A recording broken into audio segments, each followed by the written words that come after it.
Samedi 18 janvier 2025, cette grande mobilisation des militants et sympathisants de l'Union nationale au quartier Kwame 1 dans la commune de Kango accueille Guy Laurent Abobekale, représentant provincial de cette formation politique dans la province de l'Est hier.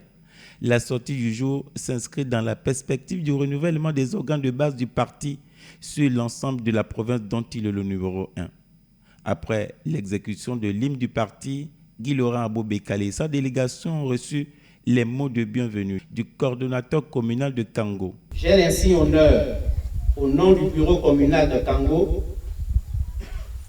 du parti L'Union nationale, de vous souhaiter la plus chaleureuse et cordiale des bienvenues. L'initiative de fouler de temps en temps le sol de Kango donnera de l'eau à notre moulin politique dans la commune. L'histoire retiendra que le 30 août 2023, certes, une date mémorable à cause du coup de libération, la même histoire retiendra qu'avant cette date, un travail de fond a été réalisé sur le terrain par nos équipes de campagne. Prenant la parole à son tour, le représentant provincial de l'Union nationale, avant d'annoncer le chronogramme des activités du parti courant février 2025 dans la province de l'Est hier, a tenu d'abord à sensibiliser les militants de cette partie de Kango à rester mobilisés et déterminés pour les enjeux futurs. Guy Laurent Abobekale n'a pas manqué de souligner l'attachement et le soutien de l'Union nationale au comité de transition pour la restauration des institutions CTRI. Il était question de faire un bilan d'étape. Après l'installation de la coordination communale de Kango, qui est la première coordination du parti à Kango, et aussi, oui, marquer ma satisfaction personnelle en tant que président provincial de ce que le parti se porte très bien ici à Kango et transmettre au coordonnateur communal les félicitations et les satisfactions de la présidente de notre parti, la présidente Paulette Musambo, qui n'a pas pu être ici aujourd'hui et qui justement sera là au moment du renouvellement des organes de base ici à Kango, courant février.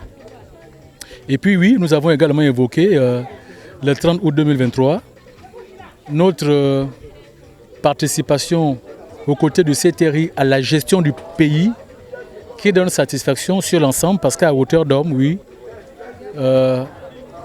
personne n'est parfait. Mais le président de la République, le président Brice Clotaire Oligui, il donne plus que le sentiment d'aimer son pays.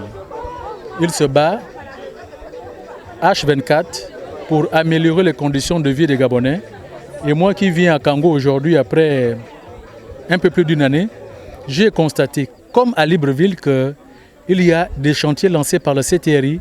Donc oui, pour confirmer que, oui, sur l'ensemble du territoire, le président de la République se déploie, il fait ce qu'il peut, il se bat pour le Gabon de façon à améliorer les conditions de vie des Gabonais sur l'ensemble du territoire. Donc c'est ce qui a jalonné principalement la rencontre de cet après-midi. Cette sortie a également permis aux représentants provinciaux de l'Union nationale d'appeler les Gabonais en âge de voter à aller s'inscrire massivement sur les listes électorales. L'événement de ce samedi s'achève autour d'un repas, signe de partage, d'amour et de solidarité entre militants et hiérarchie de cette formation politique.